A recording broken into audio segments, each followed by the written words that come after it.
Assalamualaikum warahmatullahi wabarakatuh. Ketemu lagi dengan saya, Winston. Kali ini kita akan mereview cara pembuatan pematang sawah. Jadi seperti itu ya, cara membuat pematang sawah itu hanya memperbaiki pematang sawah.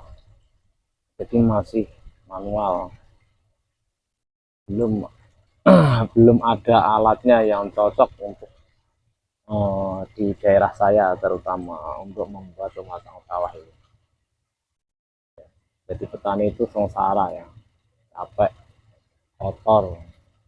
Jadi pesan untuk anak-anak sekarang janganlah kalau mau jadi petani, terutama petani di Indonesia itu jangan, benar jangan, karena hasilnya itu tidak sesuai ekspektasi, tidak sesuai yang diharapkan. Kalau mau jadi cita-cita ya harus yang lebih besar gitu ya. Eh, Pegawai, terus pemangku jabatan itu enak cari duitnya. Tinggal bikin aturan yang menguntungkan, apa itu, nanti cuan datang dengan sendirinya. Nah, sekarang tuh sudah mulai susah juga, tenaga-tenaga kerja itu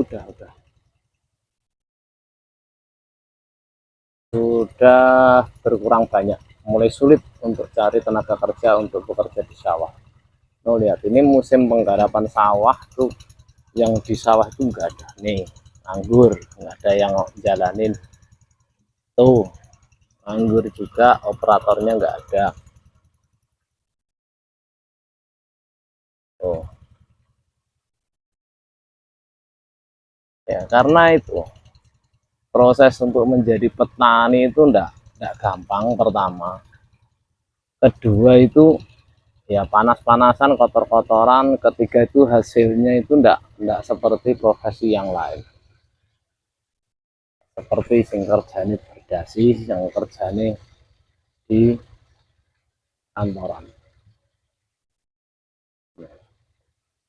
Nah, sedikit banyak itu enggak ada yang kerja,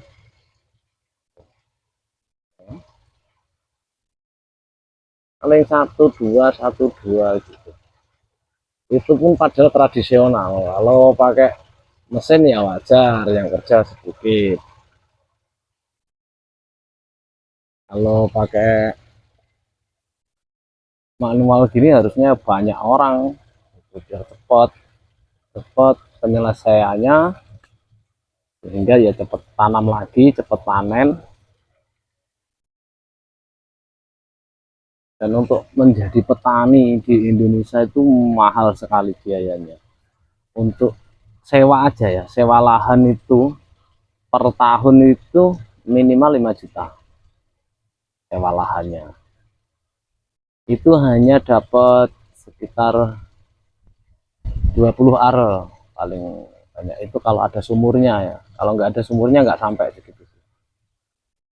Tapi sekarang mungkin bisa lebih, belum obat-obatan. Ya kalau obat-obatan itu bisa memanfaatkan dengan tepat sasaran. Kalau nggak bisa itu lebih menguras biaya lagi, karena di Indonesia itu tempatnya pembajakan, tempatnya pemalsuan. Jadi ya banyak obat-obat itu yang nggak ngefek dengan apa itu, dengan apa yang digunakan itu nggak ngefek. Misalkan ada hama ini, katanya obatnya ini, semprot nggak ada khasiatnya, kayak isinya air aja. Itu tempatnya di Indonesia. Beda kalau di negeri-negeri lain macam Jepang, Taiwan, Thailand, itu ada perlindungan untuk konsumen, itu ada. Jadi nggak sembarangan orang tuh bisa buat produk, jual, laku, nggak sembarangan. Dia harus sesuai SOP yang sudah ditentukan pemerintah. Kalau pemerintahan kita itu enggak ini, enggak tanggap di situ. Justru malah seolah-olah petani ini cuma buat pansos saja, kasih bantuan subsidi pupuknya nggak ada khasiatnya, pupuknya tuh nggak ada khasiatnya subsidi itu, kalau saya bilang. Ya tapi tetap aja dipakai karena nggak ada pupuk. Mau pupuk pakai bikin sendiri, misalnya kotoran hewan gitu, kotoran apa atau kompos gitu ya, itu biayanya justru lebih mahal karena tenaganya aja satu hari itu orang taruhlah 150. Itu kalau kerjanya bener ya lah agak cepat. Kalau banyak kan sekarang kan karena sulitnya tenaga kerja itu ya kerjanya lelet-lelet, itu malah rugi loh kalau pakai anu pupuk. Makanya ya untungnya tuh di Indonesia tuh tanahnya subur. Kalau tanahnya kayak di Arab atau di Cina yang sebagian ini ya enggak bakalan numbuh padi.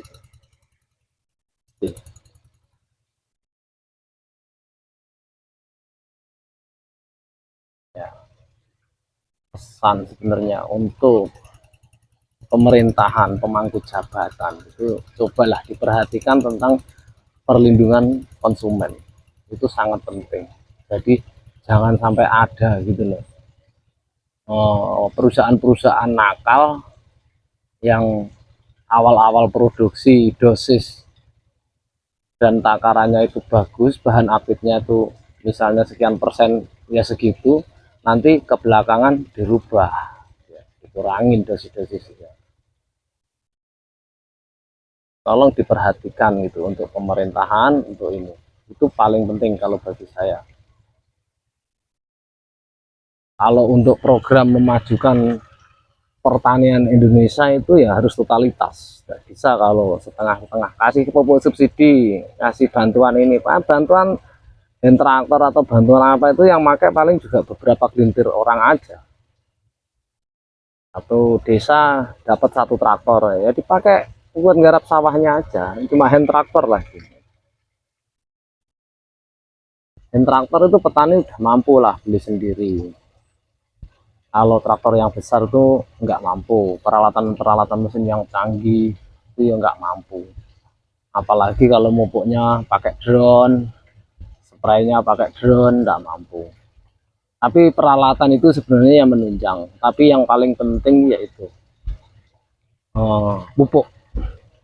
Pupuk ini nggak harus kita tuh disubsidi, itu nggak perlu, karena pupuk itu pasti digunakan. Kita pasti beli kalau memang itu hasilnya bisa lah diputar gitu uangnya untuk beli pupuk, untuk biaya tanam, untuk ini lagi. Kalau cuma sistem subsidi terus pupuknya nggak berkhasiat ya itu cuma buat pansos sebenarnya. Pupuk gampang, pupuk ini nggak ada pupuk nggak apa-apa. Kalau saya pribadi tuh gitu, nggak usah dipupuk hidup kok. Bener, kalau di Indonesia nggak usah dipupuk tuh hidup. Pupuknya juga khasiatnya tuh nggak ada, karena saya udah meneliti bener-bener itu cara kerjanya gimana. Kemarin itu sepetak saya pupuk, sepetak enggak saya pupuk, hasilnya sama, hasilnya sama, enggak ada bedanya. Jadi pupuk itu kan nggak berkhasiat. Kalau pupuknya mujarab kan pasti ya ada lah perbedaan. Ini nggak perlu lah data dari mana, data itu bisa dibuat. Saya berbicara itu berdasarkan fakta, bukan data. Kalau data itu bisa dimanipulasi, bisa dibuat, bisa di ini. Oh, tes lab bisa nanti keluarnya sesuai dengan itu, tapi fakta di lapangan itu berbeda. Karena ya itu lagi di Indonesia terutama itu tempatnya pembajakan, tempatnya pemalsuan.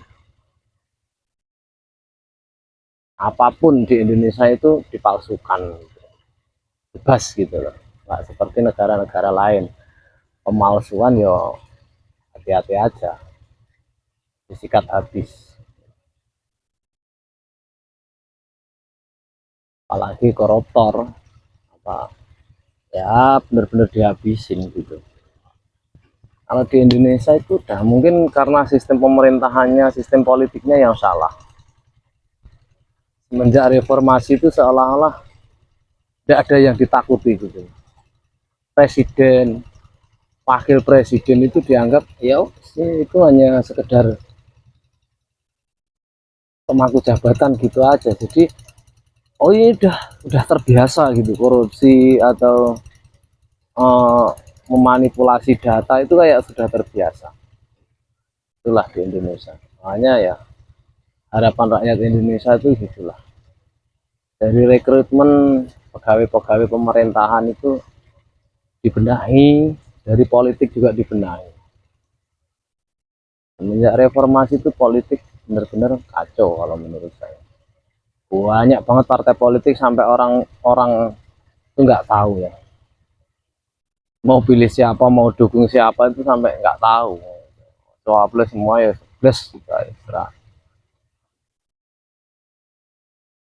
Kalau politiknya itu dibenahi mungkin ya udah dua partai politik aja selesai itu mungkin ada perbaikan karena ya yang namanya negara itu paling bagus ya di politiknya, mensejahterakan atau tidak rakyatnya itu nanti ya di situ ujung-ujungnya. Kalau tidak melek politik, kita tidak tahu politik, ya pasti nanti alasannya salah pilih. Itu dulu kan pilihan kamu ya, mau salah mau benar pilihan itu kalau sudah jadi ya harus support, harus didukung karena itu sudah keputusan bersama gitu.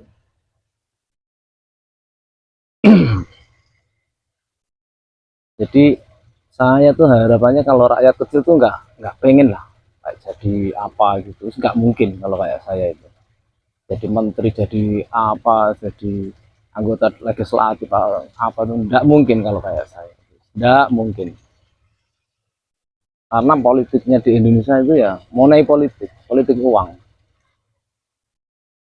Terus ya itu saya nggak setuju sebenarnya kalau partai politik itu banyak, udah bubarin aja semua itu partai politik, sisain dua gitu, jadi battlenya one by one ya seolah-olah gitu. Kalau partai politiknya masih banyak ya susah untuk memperbaiki eh, bangsa Indonesia ini susah. Setelah politiknya selesai, setelah politiknya diatur selesai ya baru nanti kayak sektor-sektor pertanian, UMKM, perindustrian, terus apa baru dibenahi. Oke kawan, sekian dulu. Itulah pesan saya untuk pemerintahan, terutama ya tadi perlindungan konsumen tentang obat-obatan, baik obat-obatan atau semuanya, perlindungan konsumen itu paling penting. Sekian dari saya, wassalamualaikum warahmatullahi wabarakatuh.